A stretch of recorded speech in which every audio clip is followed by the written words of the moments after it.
জানুৱাৰী আজি ৰাতিপুৱাৰ কেইবাটাও গুৰুত্বপূৰ্ণ খবৰ আহি পৰিছে আৰু এনেধৰণৰ খবৰসমূহ নিতৌ চাবলৈ চেনেলটো ছাবস্ক্ৰাইব কৰি ভিডিঅ'টোত এটা লাইক কৰি দিবলৈ ৰাতিপুৱাৰ প্ৰথমটো ব্ৰেকিং নিউজ। পুনৰবাৰ মুখ্যমন্ত্ৰী হিমন্ত বিশ্ব শৰ্মাৰ বিৰুদ্ধে সৰব হৈ পৰিছে প্ৰদেশ কংগ্ৰেছৰ সভাপতি গৌৰৱ গগৈ। হিমন্ত বিশ্ব শৰ্মাক দুৰ্নীতিগ্ৰস্ত মুখ্যমন্ত্ৰী আখ্যা দিছে গৌৰৱ গগৈয়ে। হু ইজ হিমন্ত বিশ্ব শৰ্মা বুলি পুনৰবাৰ প্ৰশ্ন উত্থাপন কৰিছে গৌৰৱ গগৈয়ে। পুনৰবাৰ এই প্ৰশ্ন উত্থাপন কৰি সৰব হৈ পৰিছে গৌৰৱ গগৈ। প্ৰথমবাৰৰ বাবে হিমন্ত বিশ্ব শৰ্মাক কোন তাক লৈ ব্যাখ্যা আগবঢ়ালে কংগ্ৰেছ নেতা গৌৰৱ গগৈয়ে। মুখ্যমন্ত্ৰী হিমন্ত বিশ্ব শৰ্মাক দুৰ্নীতি, বিশ্বাসঘাতকতা আৰু প্ৰতাৰণাৰ প্ৰতীক আখ্যা দিছে গৌৰৱ গগৈয়ে। উজনি অসমত সাংগঠনিক সভা অনুষ্ঠিত কৰি নিৰ্বাচনী কুচকাৱাজ কংগ্ৰেছৰ নতুন গড় অসম গঢ়াৰ শ্লোগানেৰে কংগ্ৰেছে উজনি অসমত বিজেপিক ধূলিসাৎ কৰাৰ হুংকাৰ দিছে গৌৰৱ গগৈয়ে। মুখ্যমন্ত্ৰী হিমন্ত বিশ্ব শৰ্মাই তৰুণ গগৈৰ পেটত ডেগাৰ মাৰিছিল বুলিও পুনৰবাৰ মন্তব্য কৰিছে গৌৰৱ গগৈয়ে। মুঠতে এইদৰে মুখ্যমন্ত্ৰী হিমন্ত বিশ্ব শৰ্মাৰ বিৰুদ্ধে সৰব হৈ পৰিছে এপিচিচিৰ সভাপতি গৌৰৱ গগৈ। এটা ব্ৰেকিং নিউজ, বিজেপিৰ বিৰুদ্ধে হুংকাৰ দি একেলগে 10খন গাঁৱৰ ৰাইজে কৰিলে ভোট বৰ্জন। বিজেপিৰ বিৰুদ্ধে তীব্ৰ প্ৰতিবাদ দেখিবলৈ পোৱা গৈছে। নিৰ্বাচনৰ পূৰ্বে বিজেপি চৰকাৰক হুংকাৰ দি ভোট বৰ্জন। একেলগে 10খন গাঁৱৰ ৰাইজে কৰিলে ভোট বৰ্জন। মুখ্যমন্ত্ৰী পীযুষ হাজৰিকা, মানৱ ডেকাৰ বিৰুদ্ধে প্ৰতিবাদ। ৰাজপথলৈ ওলাই আহিল 10খন গাঁৱৰ পুৰুষ মহিলা।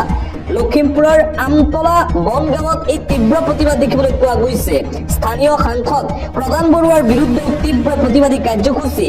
ৰাইজৰ কোনো সমস্যা চৰকাৰে পূৰণ নকৰাৰ অভিযোগ। নিৰ্বাচনৰ পূৰ্বে এখন দুখন নহয় 10খন গাঁৱৰ শ লোক একত্ৰিত হৈছে বিজেপিৰ বিৰুদ্ধে। আনকি তেওঁলোকে হুংকাৰ প্ৰদান কৰি কৈছে দৰকাৰ পৰিলে 26ৰ বিধানসভা নিৰ্বাচনত তেওঁলোকে ভোট নিদিয়ে। ভোট বৰ্জনৰ সিদ্ধান্ত।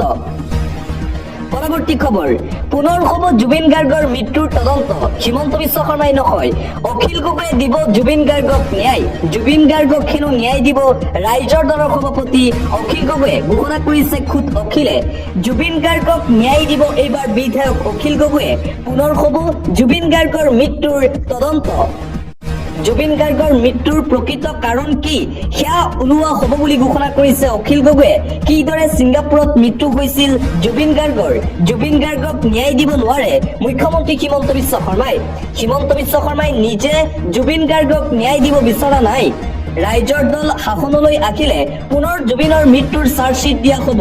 জুবিন গাৰ্গৰ মৃত্যুৰে দোষীক আমি শাস্তি দিম বুলি ঘোষণা কৰিছে অখিল গগৈয়ে। জুবিন গাৰ্গৰ ন্যায়ৰ বাবে আন্তৰ্জাতিক পৰ্যায়ৰ অধিবক্তা আনিম। আমি শাসনলৈ আহিলে 6 মাহ বা 1 বছৰৰ ভিতৰত জুবিন গাৰ্গক ন্যায় দিম। এইদৰে জুবিন গাৰ্গক ন্যায় দিয়াৰ সন্দৰ্ভত ডাঙৰ ঘোষণা কৰিছে বিধায়ক অখিল গগৈয়ে। পৰৱৰ্তী খবৰ, সমাগত 2026 চনৰ বিধানসভা নিৰ্বাচন। চুক বাঢ়িছে নেতাৰ বাক্যবাণৰ। মুখ্যমন্ত্ৰী ডক্টৰ হিমন্ত বিশ্ব শৰ্মাক আক্ৰমণ ৰাইজৰ দলৰ সভাপতি তথা বিধায়ক অখিল গগৈৰ। মুখ্যমন্ত্ৰী ডক্টৰ হিমন্ত বিশ্ব শৰ্মাই ৱৰ্ল্ড ইকনমিক ফৰামত অংশ ল'বলৈ যোৱাক লৈ তীব্ৰ বাক্যবাণ ৰাইজৰ দলৰ সভাপতি অখিল গগৈৰ। লগতে ঋণৰ প্ৰসংগতো মুখ্যমন্ত্ৰীক আক্ৰমণ বিধায়ক অখিলৰ। ঋণ লৈ সমগ্ৰ অসমৰ অৰ্থনৈতিক ব্যৱস্থা ধ্বংস কৰিছে মুখ্যমন্ত্ৰীয়ে। সৰব হৈ পৰিছে বিধায়ক অখিল গগৈ হিমন্ত বিশ্ব শৰ্মাৰ বিৰুদ্ধে। অন্য এটা খবৰ, ৰাইজৰ দল অসম জাতীয় পৰিষদৰ সৈতে কংগ্ৰেছৰ আসন বুজাবুজি চূড়ান্ত হ'ব কেতিয়া? তাক লৈ এতিয়া চলিছে জল্পনা কল্পনা। মাজত মাত্ৰ আৰু কেইটামান দিন বাকী আছে বিধানসভা নিৰ্বাচনলৈ। কোন কোন সমষ্টি এৰি দিয়া হ'ব অখিল গগৈ আৰু লুৰিণজ্যোতি গগৈ? গৌৰৱ গগৈৰ বাবে ৰৈ আছে অখিল গগৈ। ইতিমধ্যেই কেইবাটাও সমষ্টিত ৰাইজৰ দলৰ প্ৰাৰ্থীও ঘোষণা কৰিছে খুদ বিধায়ক অখিল গগৈয়ে। এই সন্দৰ্ভত যোৱাকালি গৌৰৱ গগৈক প্ৰশ্ন কৰা হ'ল যদিও পিছে উত্তৰ নাছিল গৌৰৱ গগৈৰ ফালৰ পৰা। গৌৰৱ গগৈক প্ৰশ্ন কৰা হৈছিল কংগ্ৰেছে 100খন আসনত প্ৰতিদ্বন্দ্বিতা কৰিব, বাকী 26খন আসন যে এৰি দিব, কোন কোন আসন ৰাইজৰ দল আৰু অসম জাতীয় পৰিষদক এৰি দিব সেয়া প্ৰশ্ন উত্থাপন কৰা হৈছিল গৌৰৱ গগৈলৈ। কিন্তু গৌৰৱ গগৈয়ে কোনো ধৰণৰ উত্তৰ নিদিলে। আন এটা গুৰুত্বপূৰ্ণ খবৰ, ভোটাৰ তালিকাৰ পৰা নাম কৰ্তন কৰাতকৈ গুলীয়াই মাৰক, জাঙুৰ খাই উঠিছে সংখ্যালঘু সংগ্ৰাম পৰিষদ। ৰাজ্যৰ প্ৰান্তে প্ৰান্তে ভোটাৰ তালিকাত দেখিবলৈ পোৱা গৈছে বিসংগতি। জীৱিত মানুহক মৃত সজাই নাম কৰ্তন কৰাতকৈ গুলীয়াই মাৰি দিয়ক। জিলাই জিলাই সংখ্যালঘু ভোটাৰৰ নাম কৰ্তনৰ ষড়যন্ত্ৰ, শ শ জীৱিত লোকক মৃত সজাই তালিকাৰ পৰা বাহিৰৰ চেষ্টা। চৰকাৰৰ বিৰুদ্ধে জাঙুৰ খাই উঠিছে সংখ্যালঘু সংগ্ৰাম পৰিষদ। হাৰাশাস্তি কৰাতকৈ মুছলমানক শেষ কৰি দিয়ক মুখ্যমন্ত্ৰীয়ে। বিজেপি কৰ্মীয়ে সংখ্যালঘু ভোটাৰৰ অবৈধ আপত্তি কৰি নাম কৰ্তন কৰিছে। এই কাৰ্যত শংকিত হৈ পৰিছে অসমৰ সংখ্যালঘু মিয়া মুছলমান ৰাইজ। এছাৰক নিৰ্বাচনী অস্ত্ৰ হিচাপে ব্যৱহাৰ কৰাৰ অভিযোগ। বৈধ নাগৰিকৰ নাম কৰ্তন কৰিলে ভয়াৱহ আন্দোলনৰ কুংকাৰ। নিৰ্বাচন আয়োগ স্বতন্ত্ৰ নহয় বুলি অভিযোগ সংখ্যালঘু সংগঠনৰ। যথেমথে আপত্তি কৰি মুছলমানক হাৰাশাস্তি কৰিলে সহ্য কৰা নহ'ব, বিস্ফোৰক মন্তব্য অসম সংখ্যালঘু সংগ্ৰাম পৰিষদৰ। ৰাজ্যৰ প্ৰত্যেকটো জিলাত দেখিবলৈ পোৱা গৈছে এছাৰৰ নামত তীব্ৰ খেলিমেলি। এছাৰৰ নামত বিজেপিয়ে প্ৰকৃত ভাৰতীয় লোকৰ নাম ভোটাৰ তালিকাৰ পৰা কৰ্তন কৰাৰ অভিযোগ উত্থাপন কৰিছে। আৰু আনপিনে পশ্চিমবংগত সংঘটিত হৈছে আন এক ঘটনা। বিধানসভা নিৰ্বাচনৰ পূৰ্বে ভোটাৰ তালিকাক লৈ ভয়ংকৰ ষড়যন্ত্ৰ। মুছলমানৰ নাম কৰ্তনৰ বাবে বিয়লক হেঁচা দিয়া বিজেপি নেতাক গ্ৰেপ্তাৰ।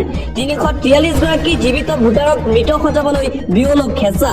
পঞ্চায়ত সদস্য অমৃত মণ্ডলৰ বিৰুদ্ধে ভয়ংকৰ অভিযোগ। অমৃত মণ্ডলক ৭ দিনৰ ন্যায়িক জিম্মালৈ প্ৰেৰণ কৰা হৈছে। গ্ৰেপ্তাৰ কৰাৰ পিছত বিয়লক নিজেই ফৰ্ম ফিল আপ কৰি নাম কৰ্তনৰ হেঁচা দিছিল বিজেপি নেতাজনে।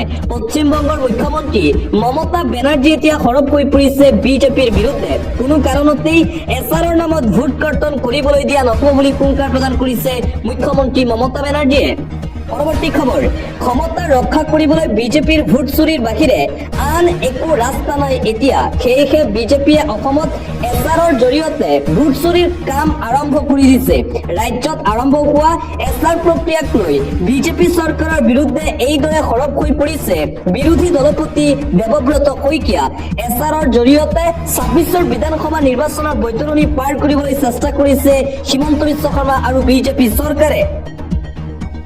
আন এটা ব্ৰেকিং নিউজ, ছুইজাৰলেণ্ডৰ পৰা মুখ্যমন্ত্ৰী ডক্টৰ হিমন্ত বিশ্ব শৰ্মাই নটাকৈ ডাঙৰ ঘোষণা কৰিছে। ফেচবুক লাইভৰ জৰিয়তে ছুইজাৰলেণ্ড ৰাষ্ট্ৰৰ পৰা এইসমূহ ঘোষণা। ছুইজাৰলেণ্ডৰ পৰা ভাল খবৰ দিছে মুখ্যমন্ত্ৰী হিমন্ত বিশ্ব শৰ্মাই। নটাকৈ ডাঙৰ ঘোষণা কৰিছে ৰাজ্যৰ মুখ্যমন্ত্ৰী হিমন্ত বিশ্ব শৰ্মাই। ২৫ জানুৱাৰীত এটিকলি দুটিপাত আঁচনি আৰম্ভ হ'ব। চাহ বাগিচাৰ প্ৰতিগৰাকী শ্ৰমিকে ৫,০০০ টকাকৈ লাভ কৰিব। মুখ্যমন্ত্ৰীৰ আত্মনিৰ্ভৰ অসম আঁচনিৰ জৰিয়তে ৭৫,০০০ যুৱকে পাব ২ লাখ টকা। ৭ ফেব্ৰুৱাৰীত পাব প্ৰথম কিস্তিৰ ধন। বিগত বছৰত চৰকাৰৰ ধন লাভ কৰা ২৫,০০০ যুৱকৰো ভাল খবৰ। ২০ ফেব্ৰুৱাৰীৰ পূৰ্বে দ্বিতীয় কিস্তিত ধন লাভ কৰিব যুৱকসকলে। ১১-১২ ফেব্ৰুৱাৰীত হাজাৰ হাজাৰ প্ৰাৰ্থীয়ে বিভিন্ন পদত পাব চাকৰি। শীঘ্ৰেই কেইবাখনো জিলাৰ লাখপতি বাইদেৱে লাভ কৰিব ১০,০০০ টকা। ছুইজাৰলেণ্ডৰ পৰা অসমবাসী ৰাইজলৈ এই নটাকৈ ডাঙৰ ঘোষণা কৰিছে মুখ্যমন্ত্ৰী হিমন্ত বিশ্ব শৰ্মা।